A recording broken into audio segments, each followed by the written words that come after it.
Halo guys, kita akan membahas tentang retikulum endoplasma.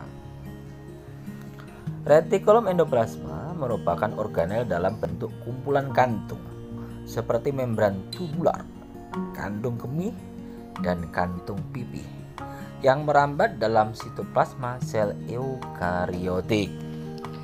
Retikulum endoplasma merupakan bagian dari sel yang terdiri dari sistem membran, lubang atau saluran dengan sebagai pembantu pergerakan zat dari satu bagian sel ke sel yang lain.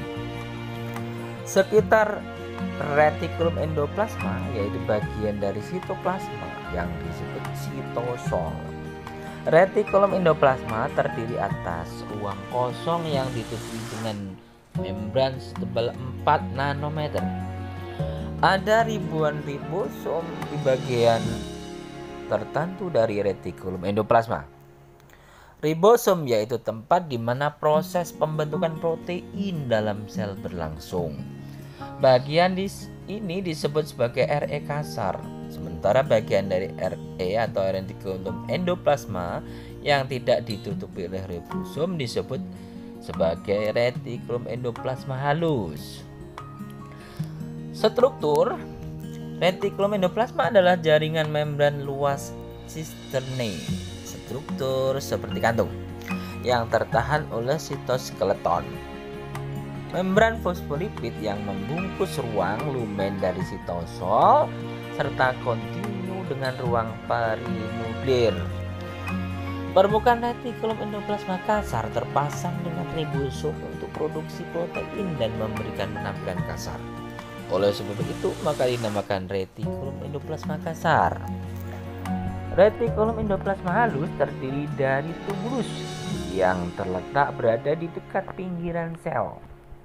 Jaringan ini meningkatkan luas permukaan untuk penyimpanan enzim yang penting dan produk-produk dari enzim.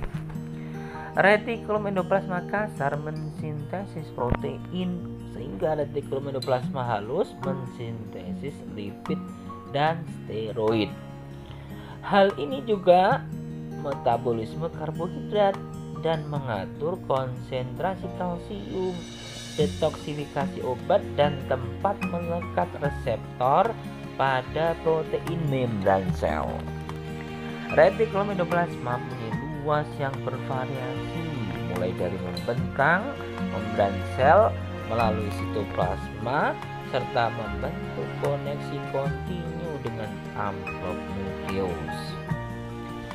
Jenis-jenis retikulum endoplasma. Ada beberapa jenis retikulum endoplasma yang diantaranya yaitu 1. Retikulum endoplasma kasar, yang merupakan jenis retikulum endoplasma yang bertekstur kasar karena di permukaannya terdapat bintik-bintik yang merupakan ribosom. Ribosom ini berperan dalam sintesis protein. Itulah sebabnya fungsi utama retikulum endoplasma kasar ialah sebagai tempat sintesis protein. 2. Retikulum endoplasma halus, yang merupakan kebalikan dari tekstur retikulum endoplasma kasar karena permukaan dari jenis retikulum endoplasma ini ialah halus dan tidak adanya bintik-bintik ribosom. Retikulum endoplasma halus ini memiliki fungsi dalam beberapa proses: metabolisme, reduksi fosfolipid, metabolisme karbohidrat, dan konsentrasi kalsium, detoksifikasi obat-obatan, dan tempat melekatnya reseptor pada protein membran sel. 3. Retikulum endoplasma sarkoplasmik, yang merupakan jenis khusus dari retikulum endoplasma halus yang ditemukan pada otot licin dan otot uri. Yang membedakan retikulum endoplasma sarkoplasmik dari retikulum endoplasma halus ialah kandungan proteinnya, yang dimana retikulum endoplasma halus mensintesis molekul dan sementara retikulum endoplasma sarkoplasmik menyimpan dan memompa ion kalsium. Retikulum endoplasma sarkoplasmik berperan dalam pemicuan kontraksi otot. Fungsi retikulum endoplasma mempunyai 2 hal penting, yaitu RE atau retikulum endoplasma berperan untuk mendukung sintesis protein dan juga untuk menyalurkan bahan genetika yang berada di antara inti sel dengan sitoplasma. Retikulum endoplasma berfungsi sebagai alat transportasi zat-zat yang terdapat di dalam sel tersebut. Memiliki fungsi untuk menjadi kalsium yang nantinya akan dikeluarkan dari retikulum endoplasma untuk kemudian menuju ke sitosol.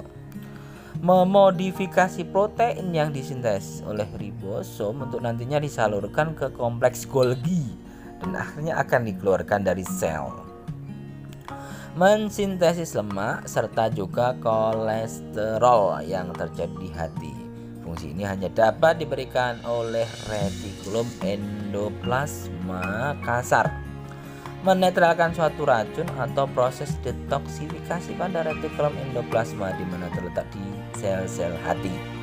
Berfungsi untuk menjadi sarana transportasi molekul-molekul dan juga bagian sel yang satu ke bagian yang lainnya.